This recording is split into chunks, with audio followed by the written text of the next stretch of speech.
दलित की आवाज दबा दी जाए, क्योंकि मेरे बगल में दिलीप जायसवाल थे और मेरे एक तरफ ललन सराफ थे। इन दोनों को तो उन्होंने नहीं कहा, हम ही को कह रहे हैं। आज विधान परिषद के अंदर क्या कुछ हुआ वो बताने की जरूरत नहीं है। विधान परिषद के अंदर देखा आपने कि किस तरीके से विपक्ष और सत्ता पक्ष भिड़े। विपक्ष का जो मुद्दा था वो कल को लेकर था, राबड़ी देवी पर नीतीश कुमार की टिप्पणी, और उसके बाद आज गाली गलौज तक पहुंची बात। अशोक चौधरी सदन के बाहर आकर भावुक नजर आए, ये कहें कि मेरे बगल में और भी लोग थे, उन लोगों को गाली नहीं, सिर्फ मुझे ही क्यों, क्योंकि मैं दलित नेता हूं।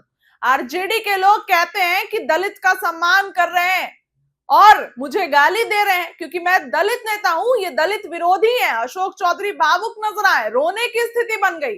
क्या कुछ कह रहे हैं मंत्री अशोक चौधरी, बातों को कार्य शुरू होने के पहले ही कुछ उन लोगों ने टीका टिप्पणी की। अब्दुल बारी सिद्दीकी जी ने अपनी बात कही, बहुत सौम्य और प्यार से उन्होंने बात कहा, और उन्होंने ये भी कहा कि ये हमने लाइट मूड में ये बात कही है, अपनी अपनी बात कह दी। लेकिन एक जो काबिल आरजेडी के हार्वर्ड रिटर्न हैं, जो अपने आप को समझते हैं कि हम यूसीएलए हार्वर्ड सब रिटर्न है और हम चलता फिरता इंसाइक्लोपीडिया हैं पॉलिटिकल साइंस के, उन्होंने अपनी बात शुरू की और उसके बाद हंगामा हुआ।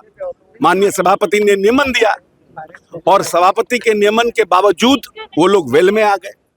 सभापति खड़े थे, बार बार कह रहे थे कि फर्स्ट हाफ के लिए आप लोगों को बाहर निकाला जाता है, आप बार बार प्रश्नकाल बाधित कर रहे हैं।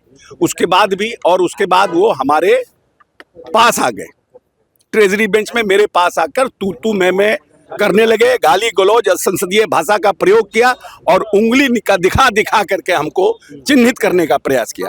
तो या तो ये चाहते हैं कि आवाज दबा दी जाए, एनडीए की आवाज दबा दी जाए, दलित की आवाज दबा दी जाए, क्योंकि मेरे बगल में दिलीप जायसवाल थे और मेरे एक तरफ ललन सराफ थे। इन दोनों को तो उन्होंने नहीं कहा, हम ही को कह रहे हैं, तो कुछ न कुछ तो कारण रहा होगा। ये जो मानसिकता आरजेडी की है, लाठी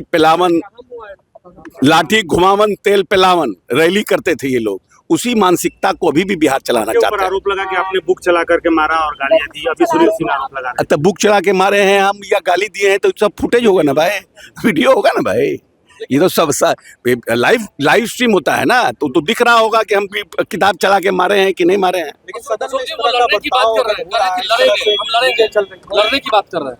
कौन पहलवान है, कौन चीज है जो क्या है, गामा पहलवान है, गामा पहलवान है, क्या है, कहीं पहलवानी का कुछ कोर्स किया, आज अब लड़ना है, पहलवानी करना है, तो पहलवानी से भाग रहे हैं हम क्या इनसे। देखिए, राजनीतिक लड़ाई अपनी लड़ाई है। सदन में सभापति हमारे अभिभावक है और नियम और कार्य संचालन नियमावली से हाउस चलता है, और जब सदन के सभापति का नियमन आ गया उसके बाद उससे बड़ा कोई नहीं। लेकिन उसके बाद भी आप उनकी बातों को नजरअंदाज करके हमारे पास आकर के आपने हमको उकसाना, गाली देने के काम किया, इसका मतलब कि आप लड़ना चाहते हैं। तो एक दलित के ऊपर जिस व्यक्ति को आप टारगेट कर रहे थे, तो आपका इसका मतलब कि पूरा आरजेडी दलित विरोधी है। बात तो आप करते हैं दलितों के, लेकिन काम आपका उल्टा रहता है। दूसरी बात कि अगर आपको लगता है कि आप भारी मजबूत हैं और आप उस तरह से लड़िए, लेकिन जो मर्यादा है उसको तार तार मत करिए। सदन में ऐसा हुआ था कि बीजेपी एमएलसी देवेश जी के पास अरे भाषा का प्रयोग किया गया। विधान परिषद उच्च सदन है और अरे बोले उनको, ये भी गलत है। मैं समझता हूँ कि सभापति का नियमन आया है, लेट्स वेट फॉर सभापति। Thank you sir.